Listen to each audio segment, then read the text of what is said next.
Everything changed in a matter of seconds last season. But you know, the echoes of that monumental success might just be a really dangerous, fragile illusion. Welcome to NFL Nexus. Today's explainer exposes the silent, terrifying crisis brewing right now in the freezing shadows of Soldier Field. We are looking at a historic franchise that has finally tasted the postseason again, a fan base that has literally finally been allowed to exhale. Yet, this very same front office might be actively, systematically undoing the very foundation of its future. We're talking about microscopic margins of error here, high-stakes gambles right in the dead of the offseason, and we are looking at a roster paradox that could entirely unravel the career of a generational talent. So, let's dive right into it. It is the single most critical question in professional football right now. Can a franchise sabotage its superstar quarterback just as a dynasty is about to begin? Look, when a highly touted quarterback heads into year 3, the training wheels are completely ripped off. The honeymoon phase, it's dead.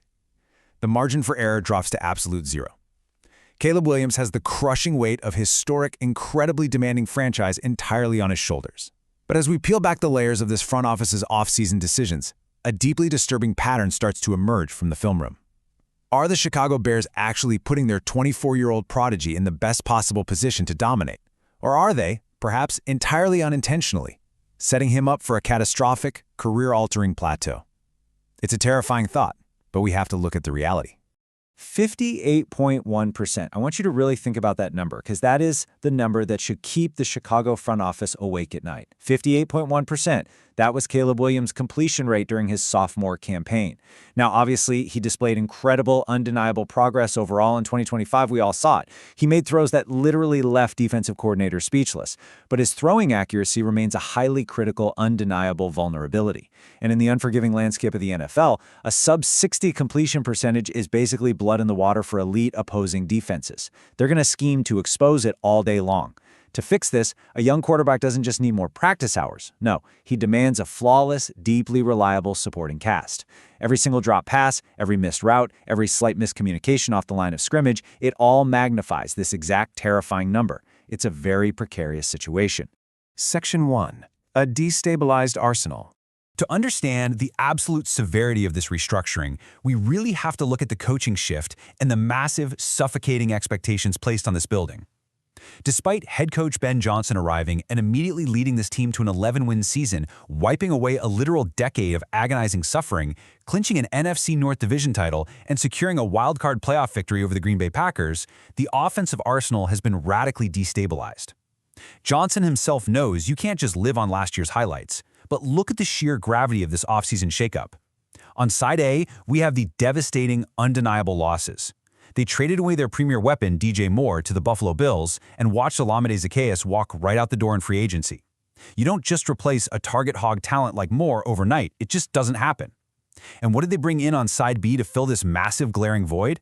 They signed aging veteran Khalif Raymond and drafted third-round rookie Xavier Thomas, a pick, by the way, that many seasoned analysts loudly criticized as a massive panicked reach. They subtracted proven dominant game-breaking talent and replaced it with profound, terrifying uncertainty. Right now, there is a stark, jarring contradiction in the media narrative surrounding this team. Depending on who you listen to, you're getting two completely different realities. It's kind of crazy. One side of the NFL media complex claims the Bears are fairly deep at the skill positions, heavily pointing to their bruising running backs and versatile tight ends to kind of mask the perimeter flaws.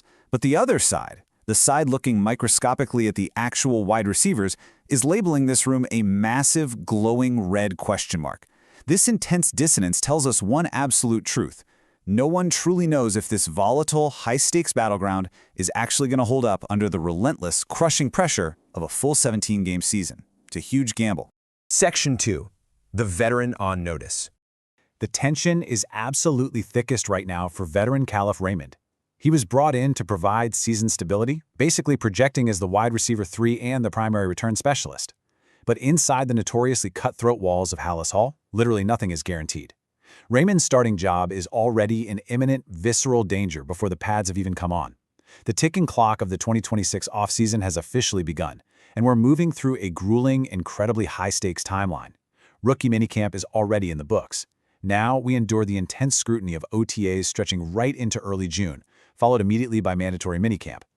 Every single solitary rep, every drop pass, Every slight hesitation during these critical, microscopic dates threatens to shake up the depth chart permanently, way before the sweltering heat of training camp even arrives in late July. Time is actively, mercilessly running out for anyone relying purely on their veteran status. Raymond's roadblocks are incredibly daunting. First off, he turns 32 years old in August. In the National Football League, 32 might as well be 100 for a speed-reliant perimeter receiver. The absolute moment a receiver loses that half step of burst off the line of scrimmage, defensive backs just swallow them whole. Plus, he's operating on a fragile, highly expendable one-year contract. Yes, he has a strong documented history with Ben Johnson from their Detroit days, where he put up nearly 500 yards in 2023. But let's be real, past loyalty does not win modern championships. Coaches evolve and rosters churn. He is facing fierce, youthful, absolutely ravenous competition for targets. If a younger, cheaper player flashes even a fraction more explosive potential, Raymond's role is going to significantly and rapidly shrink into absolutely nothing. And that competition is mathematically stacked against him. Just look at where the targets are actually going to go in this offensive scheme. Chicago used highly valued draft capital on rookie Xavier Thomas.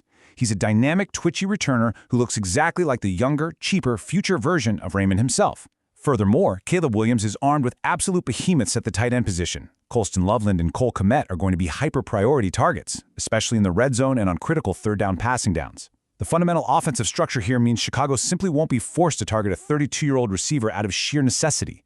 The sheer volume of passing attempts just isn't there to save him from irrelevance. It's a numbers game, and right now, the numbers don't look good for Raymond. Section 3. The Underdog's Keepsake. But there is a completely different element to this roster battle. One fueled not by draft capital, not by veteran contracts, but by pure, unfiltered desperation. The most fascinating threat to the established order actually involves an undrafted rising underdog, Jahdae Walker. This is a player who came entirely out of nowhere in 2025. He only had 6 receptions all season long, but he produced whenever his number was called, and he is absolutely starving for a permanent place in this unforgiving league. I want you to picture this exact cinematic moment from last season, December 20th, Week 16. A bitter, freezing rivalry game against the Packers. The breath is visibly hanging in the air. The Bears are down 16-9 with under 2 minutes to go. Cairo Santos kicks a field goal. Then, the impossible happens. Josh Blackwell miraculously recovers an onside kick at the 47-yard line. The clock is violently bleeding out. Just 24 seconds left on the dial. Caleb Williams drops back, he scans the field, and finds the undrafted rookie Jahdae Walker for a legendary 6-yard game-timing touchdown catch that forced overtime and ultimately secured the division title for Chicago. It was unreal. That single monumental moment wasn't just a play. It was an arrival. And today, it's immortalized in a visceral, epic shrine he recently revealed to the world on social media. We're talking about a literal see-through glass display box sitting right in his home. Inside, the game-tying football, meticulously inscribed with the exact matchup details and statistics, resting directly right above the actual game-used gloves he wore to rip that historic ball out of the freezing Chicago air. It is a massive testament to what happens when deep preparation meets raw, unadulterated opportunity. The Chicago fan base is completely, rabidly rallied behind him. As one fan perfectly reacted to the shrine on social media, people hating while he was an undrafted free agent and was able to score a touchdown in the league. Walker has literally transcended his undrafted status to become a massive, undeniable fan favorite. And you better believe the coaching staff hears this. If Ben Johnson looks at this razor-thin roster and decides he wants to reward the gritty, clutch, undeniable execution Walker showed against Green Bay, he is going to promote him without a single second thought. And every single, solitary snap Walker earns this summer will eat directly into Khalif Raymond's livelihood. Section 4. Sabotaging the franchise. We have to elevate this conversation right now, from a fun, feel-good underdog story at the bottom of the depth chart to a terrifying franchise-defining dilemma at the very top. Because relying on aging veterans and undrafted sophomores to fill out your receiver room isn't just a quaint narrative. It is a massive, incredibly reckless gamble with the single most valuable asset the Chicago Bears possess. And that brings us to the scariest number of all, 2. That is the exact number of starting receivers that are firmly, confidently locked into this depth chart. Roma Odunze and Luther Burden III. Now on paper, that is a terrifyingly talented, explosive duo capable of completely tearing the top off any defense in the league. But professional football isn't played on paper. Both of these hyper-athletic receivers missed critical extended time due to injuries last season. They are human. They are completely susceptible to the brutal, punishing physical reality of this violent sport. Which naturally forces us to ask the dark, unsettling question literally no one at Chicago wants to answer right now. What happens to Caleb Williams if tragedy strikes the starting lineup? Seriously, what happens if Odunze pulls a hamstring in Week 3, or Burden takes a massive, illegal hit over the middle of the field in Week 4? The safety net vanishes completely. Poof, gone. You are suddenly asking a third-round rookie returner, a 32-year-old on a fragile one-year deal, and an undrafted second-year player to carry the entire passing offense for a young quarterback who is already struggling with a 58% completion rate. This profound lack of proven, battle-tested depth threatens to completely and totally sabotage the 24-year-old quarterback's crucial progression. As the national media has bluntly and repeatedly warned throughout this entire offseason, there is absolutely no doubt that Chicago's wide receiver room is a massive, glowing question mark, and it could severely hurt the 24-year-old signal caller. You simply cannot leave elite, unpolished talent stranded on an island like that. A failure to surround a year 3 quarterback with a deeply reliable, bulletproof, highly redundant supporting cast is the absolute cardinal sin of NFL team building. It's exactly how generational dynasties die before they are ever fully born. The front office looked at the board, they decided not to pursue the remaining high-end free agent receivers, and they chose to bet absolutely everything on this razor-thin margin.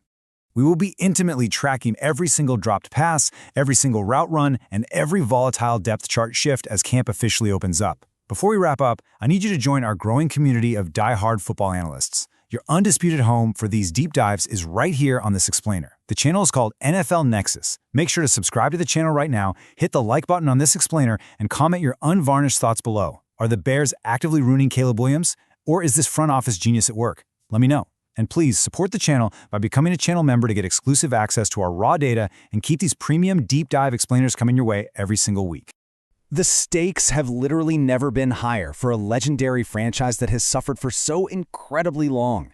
Will Caleb Williams overcome this massive offseason gamble, or is his year 3 legacy already living on borrowed time?